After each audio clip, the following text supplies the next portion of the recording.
అందరికీ నమస్కారములు. Today is the third day of our classes on Hindu philosophy, basics of Hindu philosophy. So by Dr. Subramanian garu. So let us start with Prarthana and we'll request him to continue his webinar after that. Saugandhi ji. Namaste. Om Shuklambaradharam Vishnum Shashivarnam Chaturbhujam Prasannavadhanam Dhyayet Sarvavighnopashantaye Saraswati Namastubhyam Varade Kamarupini Vidyarambham Karishyami Siddhar Bhavatu Me Sada. Harihi Om Shri Gurubhyo Namaha. Harihi Om. ధన్యవాదములండి. Let us request Subramanian garu to continue the webinar, please. Thank you. Thank you very much, Dr. Babu. Let me share my screen here.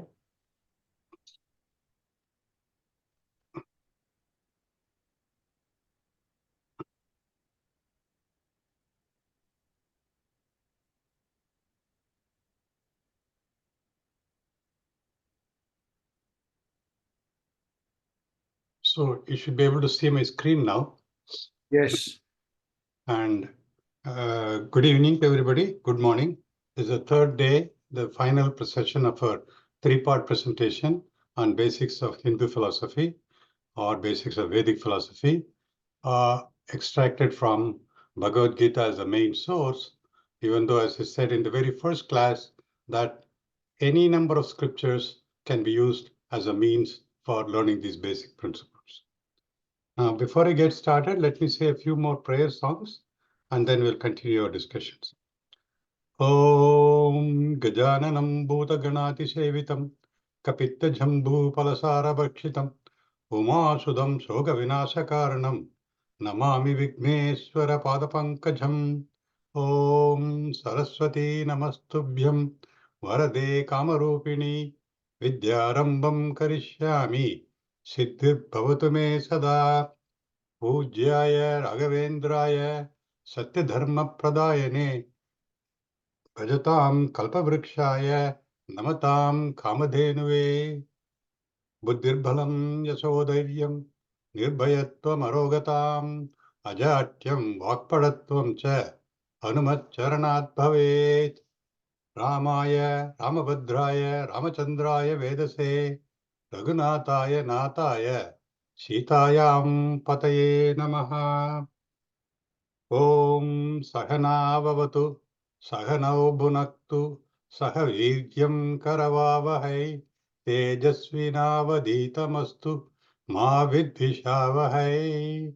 Om Shanti Shanti Shanti. Harihi Om Shri Gurubhyo Namaha. Harihi Om. Thank you, everyone. Now, in the end of last session, we had a few homework questions. We'll follow them and then continue our discussions for the rest of the class.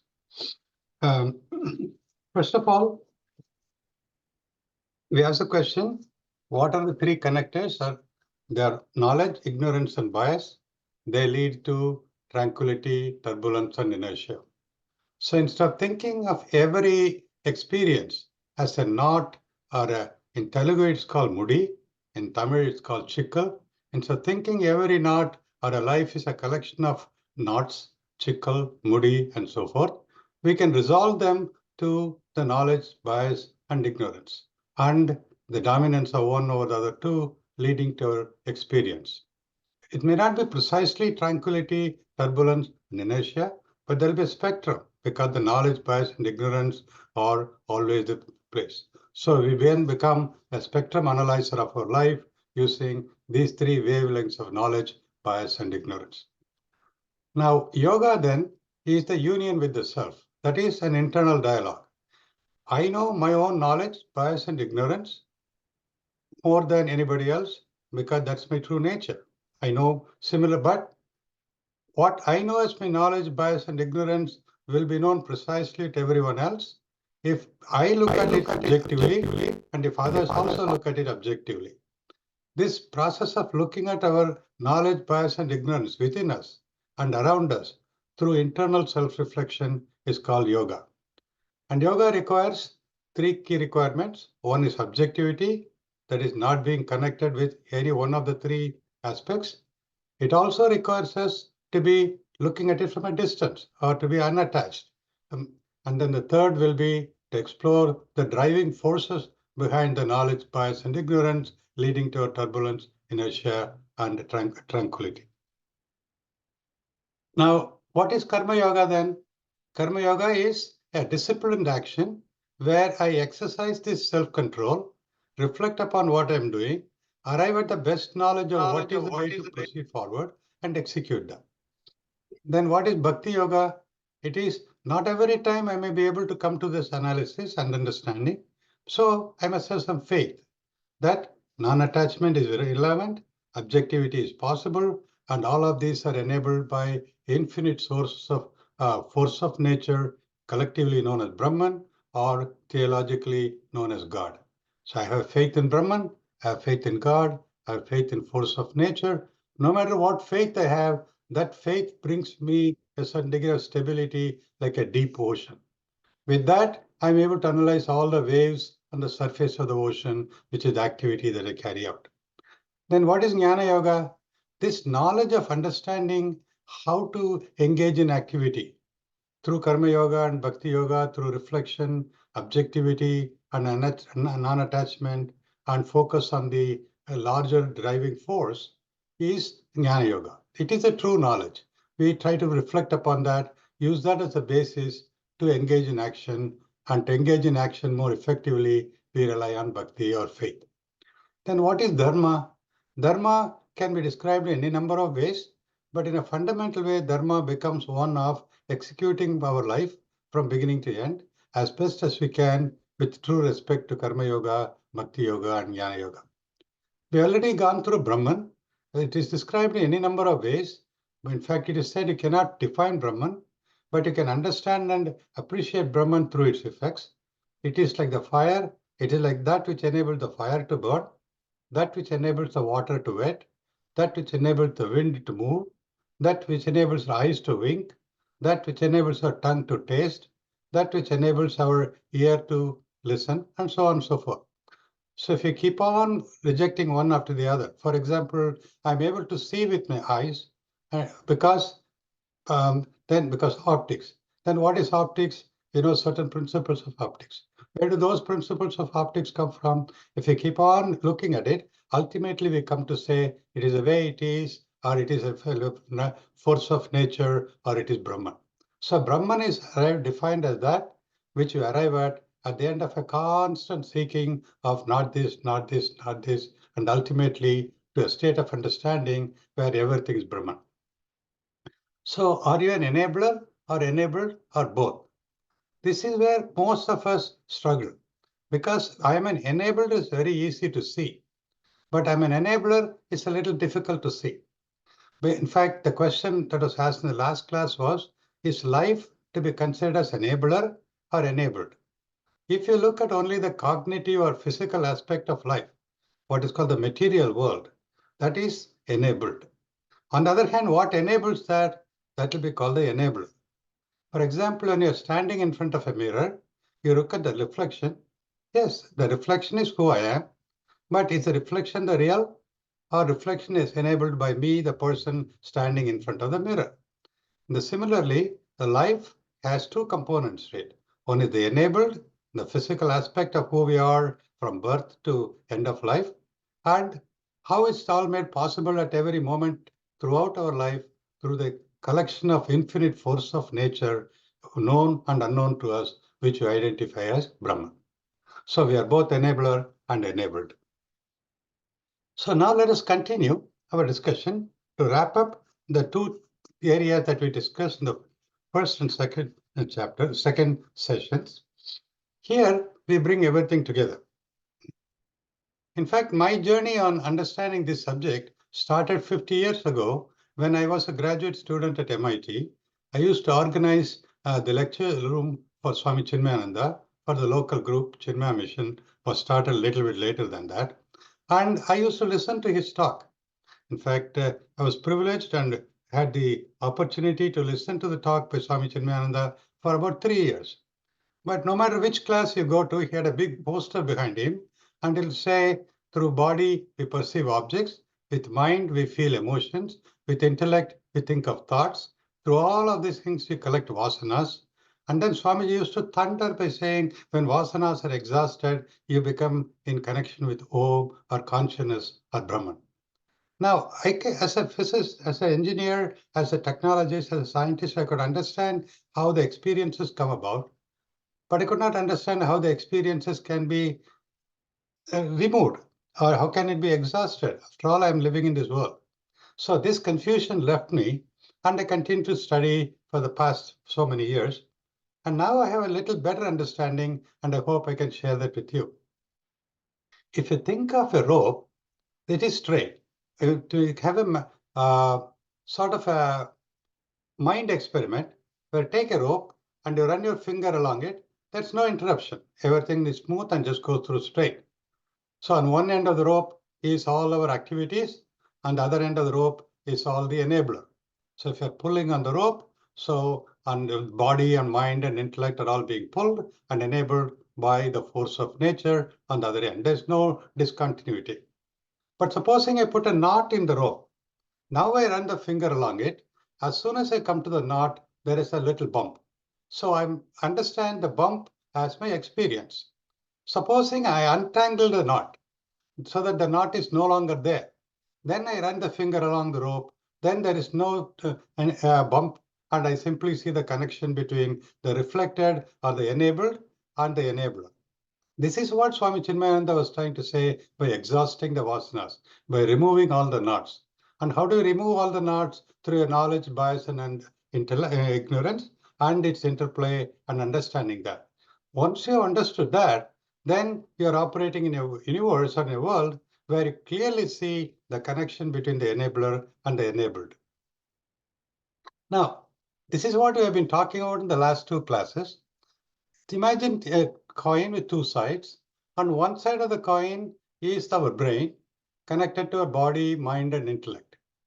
And this is the world where a lot of our studies go on. In fact, French philosopher Descartes says, I think, therefore I am. So this is on the driven or enabled side of the coin. The other side of the coin is the Om or Brahman or Ishvara or Lord, whatever we wish to call the enabler. And there I merely exist. I am, therefore I think.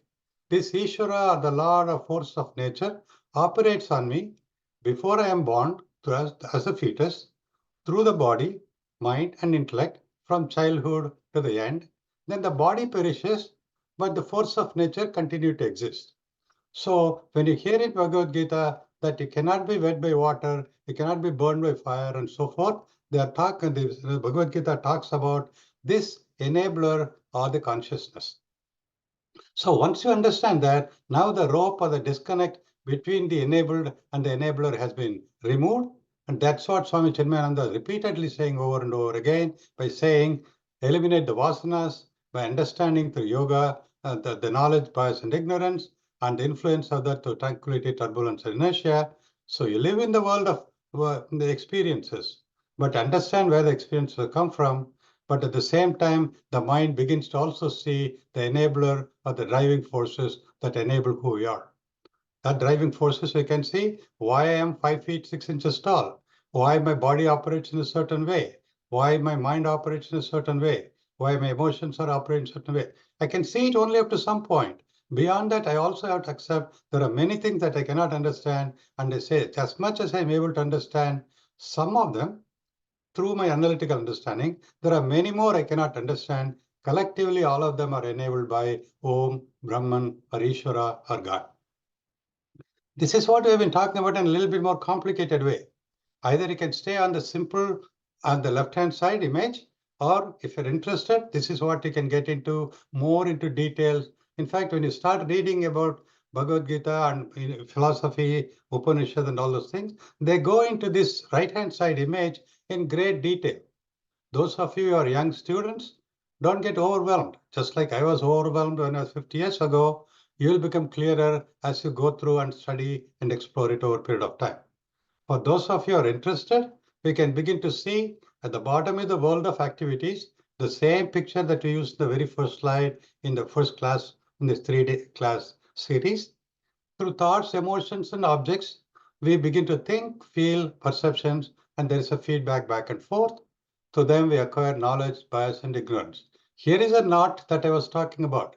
So if you stay only at this knot level, then you are confounded by all our experiences. But once you go beyond that and are able to put it in proper order, you'll see the tranquility, turbulence, and inertia. Our brain allows us to understand what it is and respond accordingly. That process of understanding, analysis, and responding is called yoga. Most other objects of the universe operate simply by the force of nature because they do not have an evolved brain. Because we as human beings have an evolved brain, we go into the next level where we are either subjective, driven by our impulses and attachment and desires, needs, and wants, or we are objective and hence we have self-control, non-attachment. Here, the mind deals with the tangible and makes the understanding of why things are unable to understand or what is not here. Mind also begins to understand slowly the driving forces behind it, which is the fifth level, which is called Brahman or soul or consciousness. In fact, if you study Viveka Chodamani, you'll understand this level is what is called the material object or Annamaya. The next level is living person or Pranamaya. The third level is emotional person or Manomaya. Fourth level is the analytical reasoning person or Vijnanamaya. And finally, understanding why things are happening in any aspect of any the life, universe, and so forth. And that knowledge enables a certain degree of freedom, certain degree of joy, and that's called blissful state or Anandamaya. Are you all clear on this? Any comments? Yeah, it was very, very clear and very nice. Keep going, sir. Thank you. Okay, so then let's continue. So now I'm going to summarize these things just in a few verses. I would like some students to study them and read them instead of me going to them. Can one or two students start reading the summary statements? Someone should. Sharanya, can you read the slide, please? Sharanya.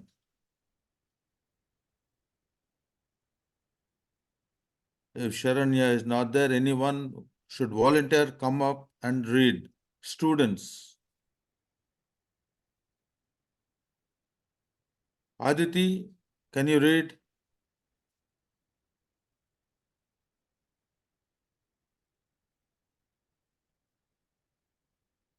See, somebody should respond. They will. Matter of time. Okay. Yes, You may have to Guruji. unmute yourself. Yes, Right. Guruji. It accidentally logged out. Everyone and everything in the world exists through participation in some activity or another. Every person participates in every activity through one of three manners, attributes, or approaches. These guna connector are knowledge, bias, and ignorance. Each one of these three connectors is dominant in each activity of every person. The dominance of one guna connector occurs by overwhelming the other two connectors. As a result, we are tranquil, turbulent, or inertial, which determines our experience. Excellent. So these are the points we have been discussing so far. Now let's continue. Please. Either the same student or another volunteer. Yes. Self-control. Everyone can transform the questions. Who am I? What am I doing? Why am I doing this? How am I supposed to do this? Which is right, wrong, and why? Into Which activity, the three connectors, dominant connector, and why. The process of self-control begins when the questions are transformed to what is it, the activity that I'm concerned with, through non-attachment. What is the dominant guna connector relative to this activity, truly recognized through objectivity? Self-control initiates the process of enlightened living.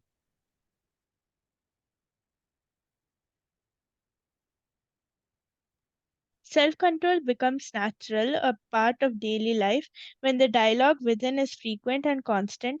It is facilitated through practice, reflection, meditation, and contemplation.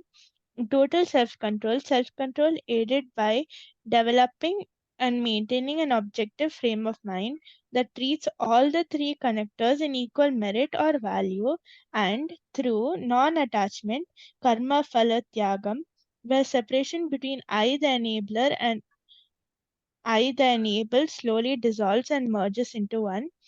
Enlightened living is a progression from self-control to total self-control to unattached active living. Excellent. So you see, these are the points we have discussed in the last two classes and today also. Now you may ask the question, why do I have to do all of these things? What are the practical aspects of it? Now again, if you think of self-control as the fulcrum and knowledge on one side, bias and ignorance on the other side, and we said knowledge, bias, and ignorance always coexist, then it is a matter of managing this beam seated on the fulcrum, and the more it goes up and down, it is like the waves on the surface of the ocean. The more it is stable, the swinging of the beam becomes less and less. Two things are important. One is you can never say that the beam will not swing, because that's the way life is. Just like the ocean cannot say the surface waves will never exist. But a calm ocean is one where the surface waves are limited and in their amplitude and in their frequency, which is same as the amount of amplitude and frequency of this beam. It determines our resilience. People with a good amount of self-control will not only be able to maintain the beam in balance, but also manage this beam moving up and down quite a bit into swing.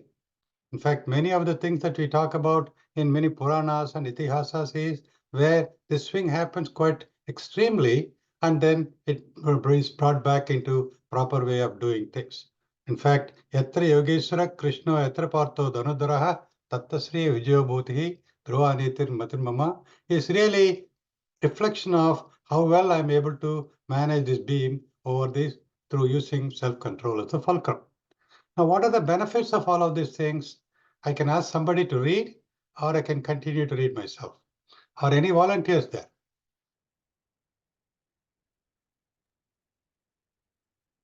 I can read it if Please. no others would. No, let us have students. I mean, we want to involve the student, Saugandhiji. It's okay, whoever wants.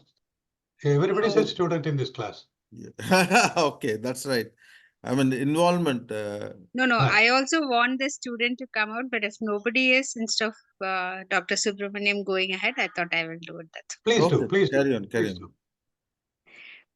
all. Friendly, considerate, compassionate to all objects and beings, without ego, without feeling that I alone am responsible for any event or outcome. Forgiving nature, practitioner of self-control, ever steady in meditation, contemplation, and contented to be in union with the self. Of firm conviction with mind and intellect dedicated to a larger common cause, one who is not agitated by others nor causes agitation in others, free from the influence of anxiety due to joy, envy, and fear, pure, skillful, prompt, ever attentive, ready, and vigilant, initiates all actions with a sense of detachment from the self intended purpose or unrelenting needs and wants.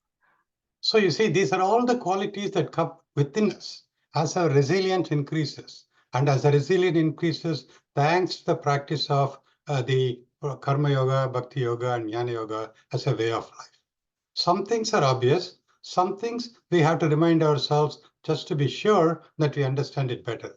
For example, one who is not agitated by others nor causes agitation in others. This is very important, Because very often we think we are sattvic because we don't bother anybody, we are quiet, we mind our own business. But by being like that, if there is agitation being caused in others, that is still not true sattvika. So we have to get engaged. That's why we say, karmanyeva adhikaraste ma paleshu kadachana ma karma pala heturbhu mate sangotsu karmani. You have to engage in action where it's required. Yes, you can avoid if that's the right thing to do, but at the same time, ever be ready to jump into action when it's required in the appropriate way through your words, through your expressions, through your engagement, or through your resources, whatever the case may be. So this happens only because we're able to initiate all actions with a sense of detachment from self-intended purpose or unrelenting needs and wants. In fact, a person who is a true practitioner of yoga is always free to change his or her mind, because the mind is not fixed on one opinion or one point of view, but as new information comes in, very quickly we are able to change our mind and respond according to that. In fact, many of the companies, when you go to, they want you to be more agile, more capable of handling variety of problems, not only a single problem. The more you're practitioner of yoga, more you're practitioner of self-control, more you're likely to be agile and responsive. It's not simply jumping from one to the other. That will be firefighting. That will be turbulence. But clearly, for example, in a soccer field, a good soccer player will play his position or her position, but also will be ready to move into any other position as needed to move the ball. The purpose is to score the goal. Similarly, the purpose in an enlightened person's life is to score the goal of happiness and prosperity and tranquility and peace and harmony to everyone as much as one can.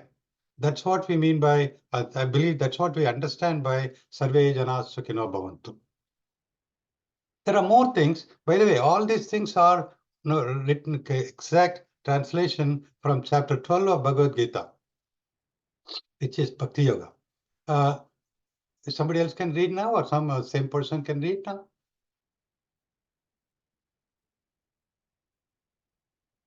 Go ahead, please.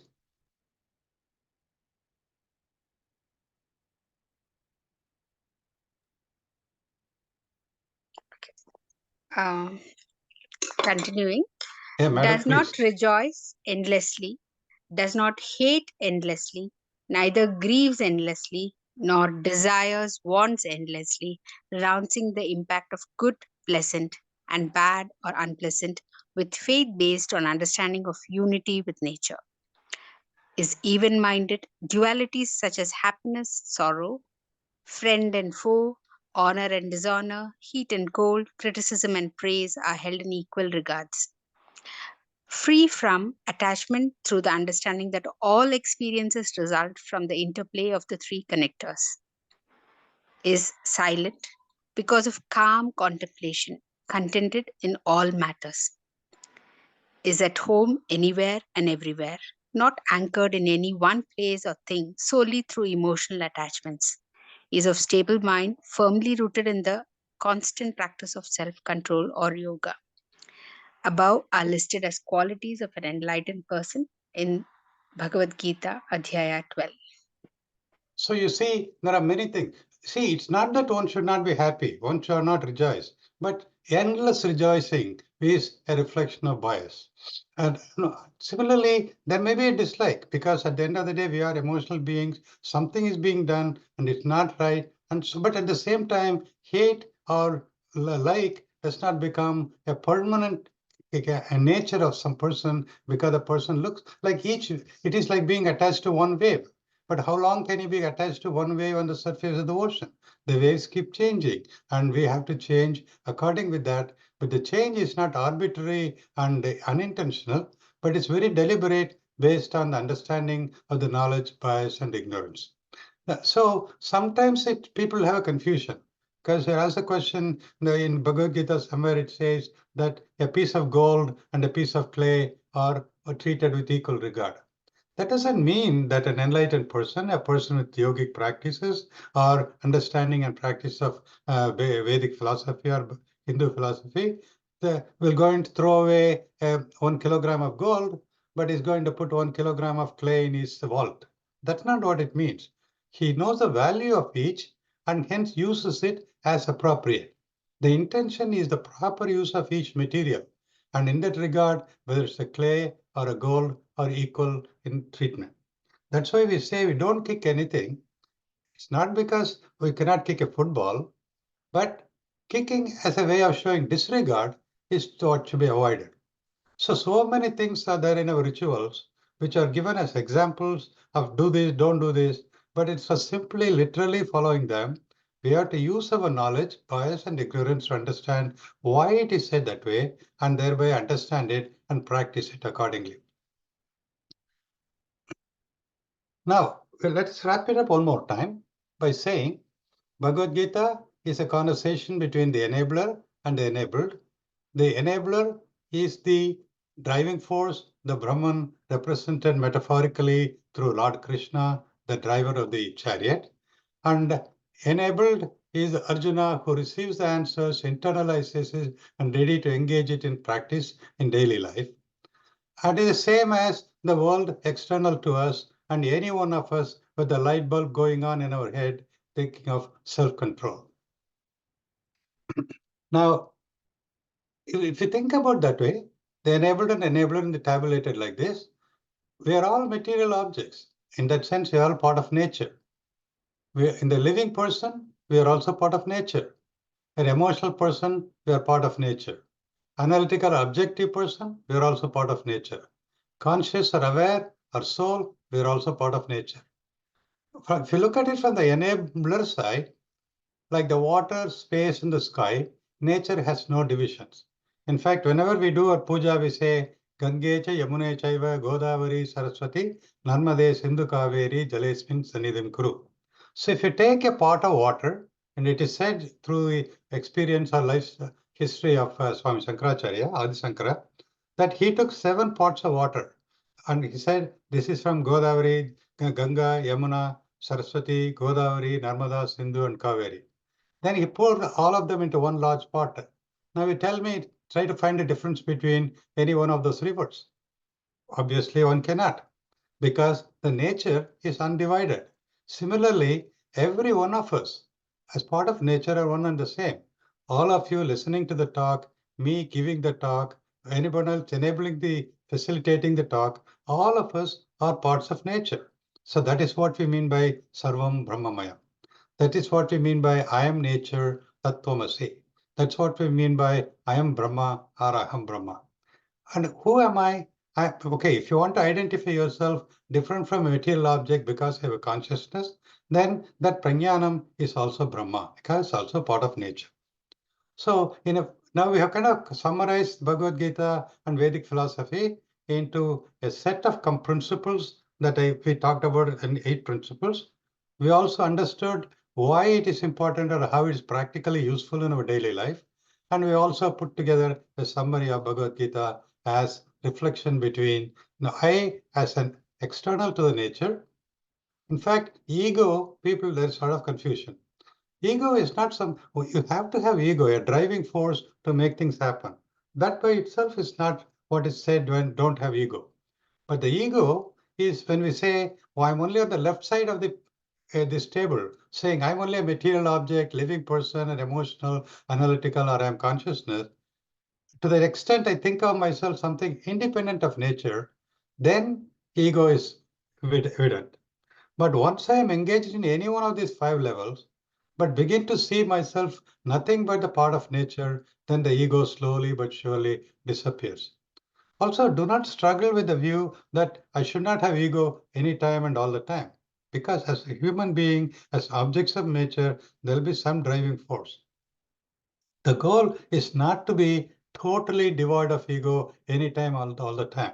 Because the only person or only entity who is capable of doing that, we identify that as Brahman or God or Ishvara. So our goal is to move in the direction. As we move in the direction, our objectivity gets better, our non-attachment gets better, our understanding of the force of nature behind whatever we are doing gets better. Now, this is also very important because in any aspect of life, it's the same thing. So do not overwhelm yourself to think that you have to be perfect, because sometimes when you read the literature or scriptures, perfection is described. So that is just like in those of you who study thermodynamics, there's something called Carnot efficiency. That is the highest level of efficiency that any internal combustion engine can achieve. But it's only theoretical.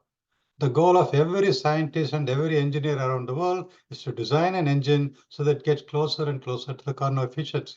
So we do understand what does it mean to be theoretical and a goal, and practical to move towards a goal. Same is true for an enlightened person. So do not belabor on the view that you have to be perfectly enlightened all the time.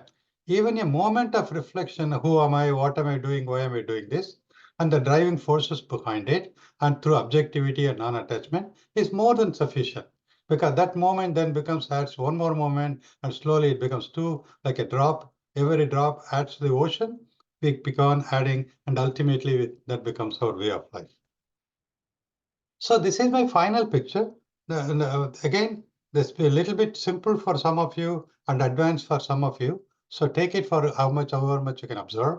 So we started by saying that a person reflecting on what is going on in life is self-control, and understanding the three connectors with equal regard is called total self-control, and engage in activities like a conductor by being non-attached and objective is called total self-control. And in this process, what we do here is we actively engage ourselves. And this is the life that most people think of as spiritual life. But there is one other aspect of spiritual life where the focus is not only me as an individual, but me along with everyone else and everything else in the universe. That becomes unattached active participation. So we are constantly moving from one circle to another circle. So if you want to think of achieving liberation in this own life, think of it like expanding our ability to think and participate and engage from this level of activity to this level of activity. For example, when Veda Samskruti Samiti tries to arrange lectures and courses, they are trying to help individuals to get into this inner circle. But by helping more and more people, they're helping moving activity into the outer circle. So we'll be constantly going from the inner circle to outer circle all the time. That is the waves of the nature of the life. But you get a comprehensive view of life and its various phases as reflected through Vedic philosophy. Now, where does all of these things reside? All of them are part of nature or Brahman in the substratum behind all of these things that you see here. So we say enlightened living is a progression from self-control to total self-control to unattached active engagement, where our thought becomes expanded, not just include us, but everyone else, and we begin to think Sarve Janas Sukhino Bhavantu. Are you all clear on this? Sort of. It's, Okay. at the end, I will come back to you. Okay, fine. So we've kind of come to the end of our presentation. In fact, you can ask me the question now because that way it'll be easier to follow further. Please go ahead. It is sort of like the seed which has the tree in it, and also the tree which has the seed in it. I don't know if I'm able to communicate to you, because the seed becomes a tree at one point, but the tree is one which bears the seed also. You said Yeah. movement between the inner circle and the outer circle. Yes. It's sort of like that. Sure. You can see so many more analogies in the nature. There are so many. The sun that shines on you as an individual, but the sun also shines on the entire universe. Brahma Mukate. So there are so many different analogies you can take from the nature. In fact, nature is the best source of learning. For example, we talk about ego. If you take a tree, a big tree, and then there's a small tree growing under its shadow, it'll always grow in the direction of the sun. Because do you say, why does it grow? Why doesn't it go straight? Is it ego? No, it's following the course of nature. Now, Is the big tree growing to hide the smaller tree? No, it's just growing in its own way. It is nature. Only thing is, because we are human beings, if you're a big person or a well-resourced person, we are capable of thinking of the rest of the people around us, and then we're accommodating them. That is what the nature that endowed with through a developed brain. So we can use the brain, nature as an analogy to do so many things. In fact, there was one time I was walking through IIT Madras, and I saw one single palm tree in the middle of large number of other trees with broad leaves. Now, if that palm tree was standing alone, it would have fallen and broken off. But because it was in the middle of this whole collection of other trees, it had grown to be a tall palm tree surviving in that. In other words, nature is telling us that you are never isolated as long as you are conscious of looking out for others as much as looking out for yourself. Yes, you are correct. There are so many analogies you can take from nature. So let me continue to finish up our class today. So there are few other examples we have today to look at: happiness, truth, perseverance, so on and so forth. Let us look at happiness. So what is the happiness that is tamasic or ignorant? Anybody?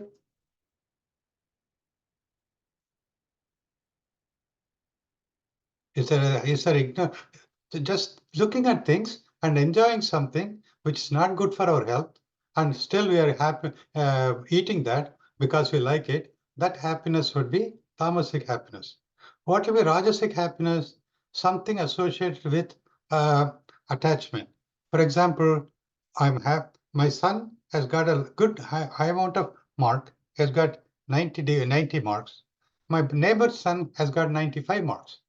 All I'm saying is, why did he get 95 and why not my son? Instead of being happy that my neighbor got 95, son got 95, my son got 90, he can also try to be 95. So instead of looking at everyone in the equal frame, all children are my children, simply saying my children should have the same, the best mark, best education, best clothing, at the exclusion of everyone else, that will be rajasic happiness. Sattvic happiness will be where, yes, we are trying to do the best I can, like trying to spread the knowledge as much as I can. Those who learn, we appreciate that. Those who don't learn, we encourage them. We do not criticize or put down someone simply because they're not able to learn as fast as someone else.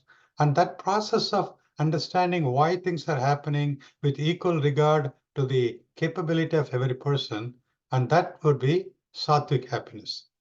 By the way, whatever I'm explaining to you is a verse in three verses in Bhagavad Gita. Now, let us go to another example of buying or giving gifts. This is very important because we often time, especially now Sankranti is coming, a new year, we will like to give gifts. What is a tamasic gift? Anybody? Trying to show off and give a big gift. Yeah, trying to show off may be more rajasic because to my attachment. Not even showing off, just not even knowing why I'm giving the gift. Like there was something in my closet for 10 years. I didn't know what to do. So, okay, here is a gift for you. Take it. That will be tamasic gift. On the other, or I am buying something which is beyond my capacity because I liked it and I just want to give it. That will be tamasic gift. In fact, you will see a lot of such aspects of tamasic gift as the starting point for many stories in Hindu mythology. Something Then that what I is give rajasic that gift? I want to use myself, but like I want it is of no use to the other person, but giving it to the other person gives me a chance to borrow it for my own use. Like it's like of use to me and not of to that person, but I give it to that person so that I can borrow it for my own self. Like it's in my own house, I can give something to my son which is of absolutely no use to him. Like I give him a mixie jar, let's say, it would be of no use to him, but useful for me. But I have given a gift. Effectively, I've given a gift which is of absolutely no use to the person who is gifted that. That will be a Rajasic gift, isn't it? That is driven by an Scheming, is attachment. it? Scheming? That will be a Rajasic gift, isn't it? Because that is something based on a bias that you want to use it at some point, connected to you. But gift is something that you're supposed to give to someone else for that benefit, isn't it? Yeah. Okay. The scheming makes it Rajasic. Yeah. Now, whereas on the other hand, thinking and reflecting on what the other person needs, and thereby providing that, that will be a sattvic gift. That gift may not always be an object. That may be a kind word. That may be sharing a meal with them, or giving 5 minutes of time listening to what they have to say without interrupting and without being judgmental. So the gift takes many, many meanings depending upon what we truly understand as gift. So this is what we mean by sarvadvaresha dehesmin prakasham upajayate. The illumination or understanding is exhibited through many different pathways. Similarly, silence. We say, I'm silent. Is it Rajasic, Tamasic, or Sattvic? It could be any one of the three. For example, if you're keeping quiet because you don't want to get involved. Why? I don't want to get involved. That will be Tamasic. You don't want to get involved because you'll stir the pot. You don't want to create disturbance, or you'll be thought of as something that is not proper. That will be Rajasic. Thinking through and saying, this is not the right moment for me to say what it is, but I'm absolutely ready to jump in and say something that I have to say as soon as the moment becomes right, and as soon as my knowledge becomes a little bit more clarified, as soon as I see the opportunity as the best way to do, that will be a sattvic way of silence. Now, one of the important things is, if you are silent, I will never know why you are silent, but you will know why you are silent. That's why we always talk about self-control. So it's not useful to judge someone else as to why they are silent. Of course, when we are called upon to help somebody, like if I'm a psychologist, I have to know why you're silent, then I have to probe, I have to understand based on the means and knowledge, bias and ignorance of the data that I have, I'll be able to make the conclusion. But in our daily life, it's more important to focus on what we are capable of doing and why we are doing what we're doing. That's why it's called Swadharmo Paradharmo Shreya. That is not worrying about others. Let us focus on what we can do because that's the starting point. The last one is prayer. Same way, why do you go to the temple? Because everybody goes to temple. That will be tamasic way of doing it. Why do you go to temple? Because if I go to temple, my grandmother told me or my father told me that if I break coconut, I'll pass the exam. Especially for this Ganesha, if I break coconut, I'll definitely pass the exam. Have I prepared for the exam? I don't know. Have I done all the right things for the exam? I don't know. But see, breaking the coconut is not a bad thing. That gives you an emotional satisfaction, a peace and comfort with which you can focus during the exam. But breaking the coconut because somebody told you you'll get something out of it would be Rajasic.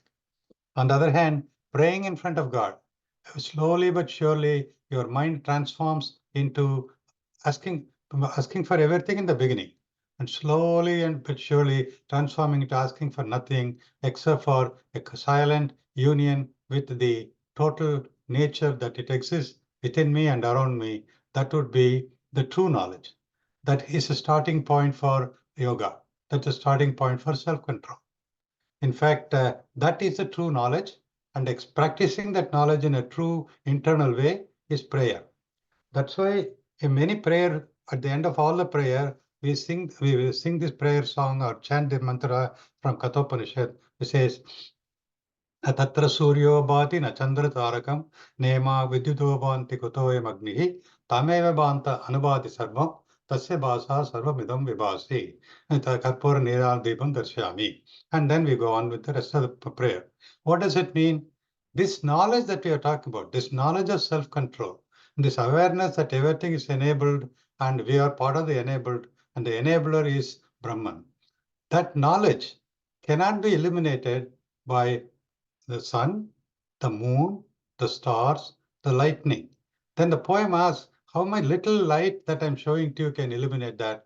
Please show me that illumination, that light through which I become aware of the true knowledge of Brahman and the role of Brahman in all other things under which we exist as the enabled.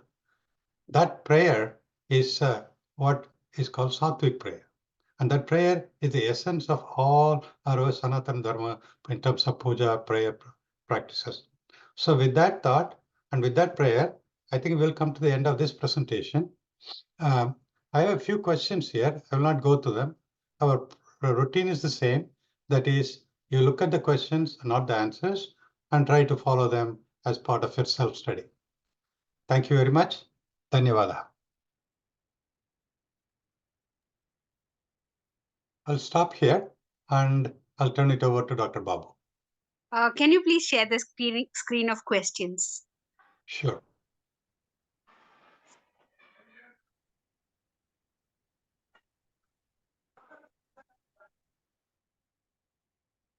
Yes. No, it's on Dhanyavada screen. Yeah, Dhanyavad. This slide? Yes, Mahodaya. Done. Thank. Dhanyavad. Okay. So that You can take a picture of the screen. Actually, you should be also able to get the presentation through Dr. Babu later on. I took the screenshot. Dhanyavad, Mahodaya. Okay. I Hold think sharing the presentation to Babu Garu, I think is nice. We can share it with the others. Of course, it comes through the video recording also. Yeah. Babu Garu. Okay, anybody wants to ask any questions?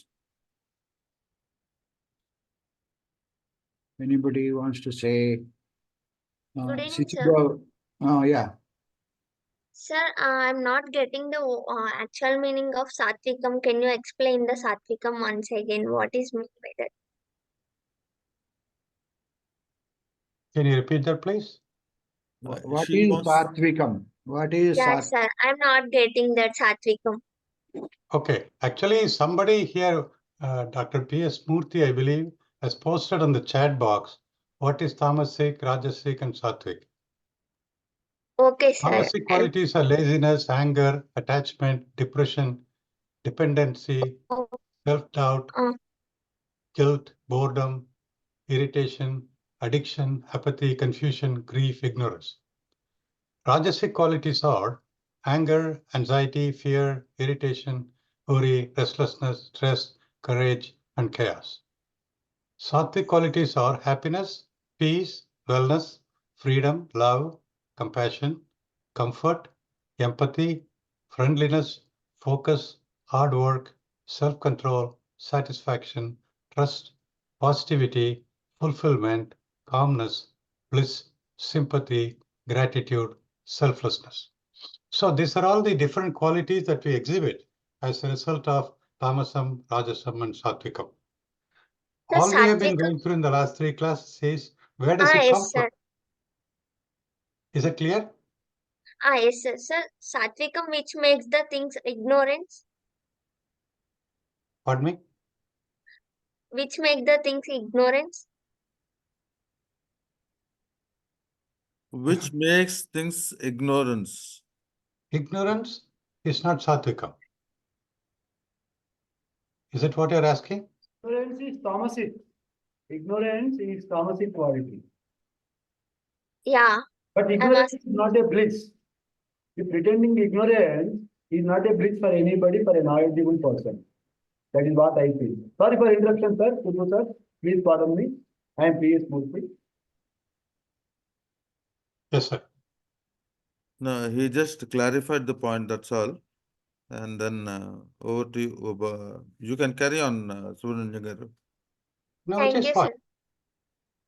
So, but the question has been asked and the question has been answered through the chat box and I read it for you. And Okay, what sir. we've been doing in the last 3 classes is, see, you can look at the light bulb as yellow bulb, green bulb, blue bulb, so on and so forth. But a purely physics, a scientific person will know why the light bulb is yellow, blue, or green.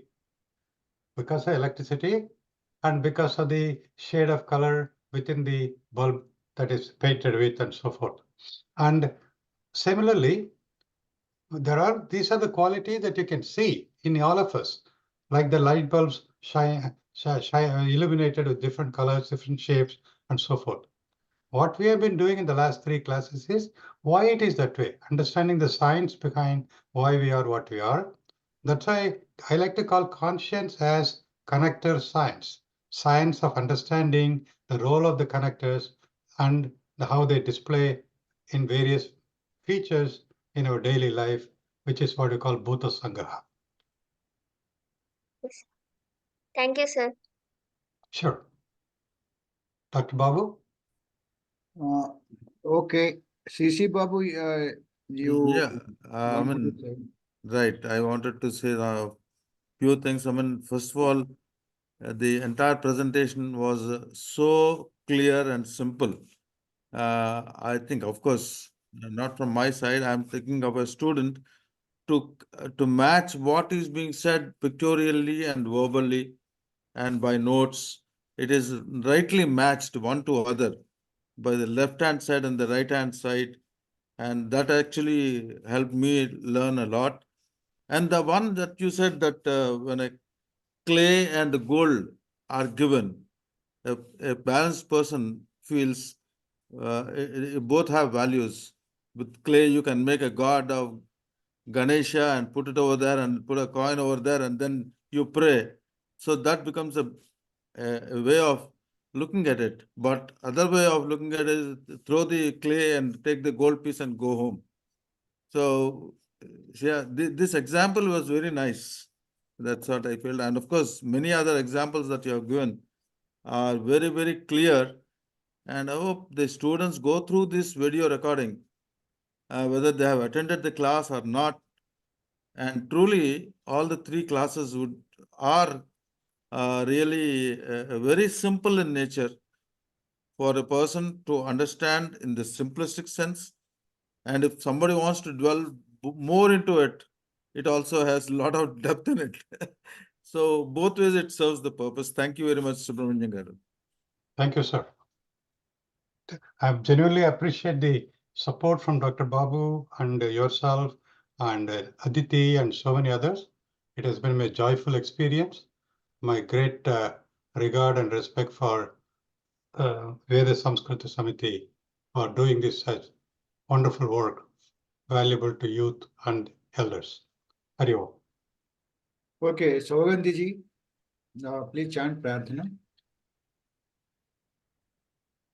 ॐ सर्वे भवन्तु सुखिनः सर्वे सन्तु निरामयाः सर्वे भद्राणि पश्यन्तु मा कश्चित् दुःखभाग् भवेत् ॐ शान्ति शान्ति शान्तिः हरिः ॐ श्रीगुरुभ्यो नमः हरिः ॐ स्वस्ति धन्यवादः Now let's recite Janaganamana.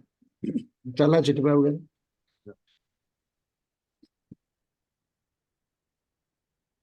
Jana Gana Mana अधिनायक जय हे भारत भाग्य विधाता पंजाब सिंधु गुजरात मराठा द्राविड़ उत्कल बंगा विंध्य हिमाचल यमुना गंगा उच्छल जलधि तरंगा तव शुभ नामे जागे तव शुभ आशीष मांगे गाहे तब जय गाथा जन गण मंगलदायक जय हे भारत भाग्य विधाता जय हे जय हे जय हे जय जय जय जय हे जय Hind Jai Hind.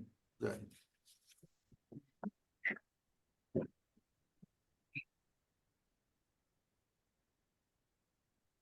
Okay, thank you, all of you.